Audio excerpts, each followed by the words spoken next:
While the program, managed by several local groups, will only run until April 15, the extra beds come at a crucial time for a city grappling with homelessness.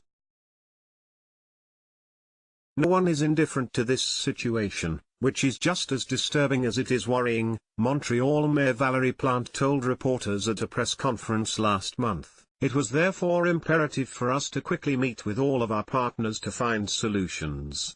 Among the city's 2 million residents, about 3,000 spend their nights on the streets on any given night.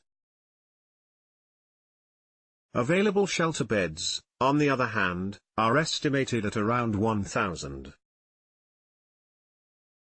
While only adding about 80 beds to that capacity, the project's decision to let people bring their pets may get people out of the cold who would otherwise be turned away at more restrictive shelters. Many people would prefer to be on the streets than to give up their pets.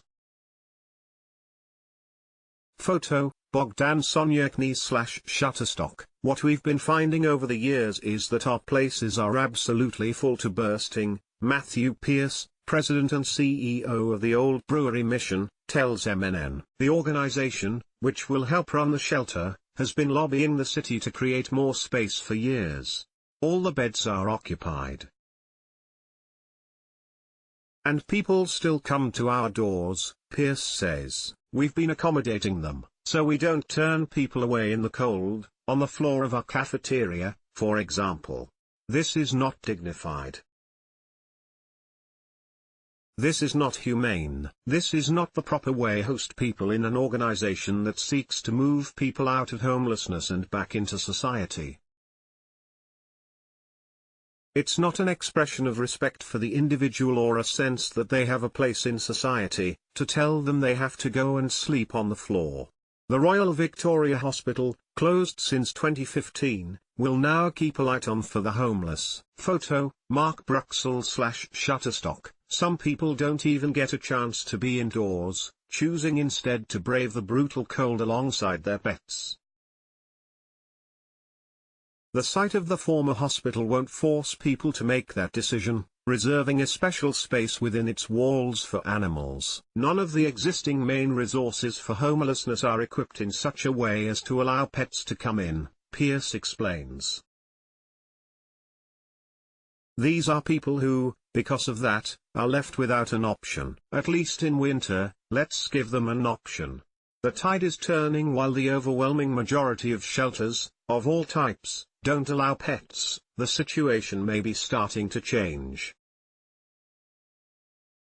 There are even online tools that help people find pet-friendly shelters across the US. Other shelters, like Indifferent House in Atlanta, place pets in foster homes while survivors of domestic abuse get the help they need. The eventual reunions between people and their pets can also be a powerful step on the road to recovery, for both animal and human. We've seen incredible experiences of animals' behavior turning around when they get back with their owners, Indifferent House Executive Director Myra Rasnick told MNN at the time. Indifferent House in Atlanta finds foster homes for pets while their owners recover.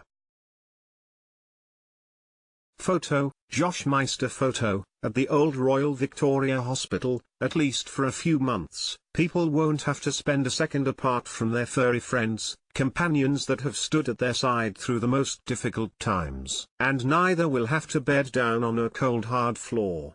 When we're full, Pierce says. Instead of having people sleep on the floors of cafeterias in unsanitary environments, we can now put them in this place.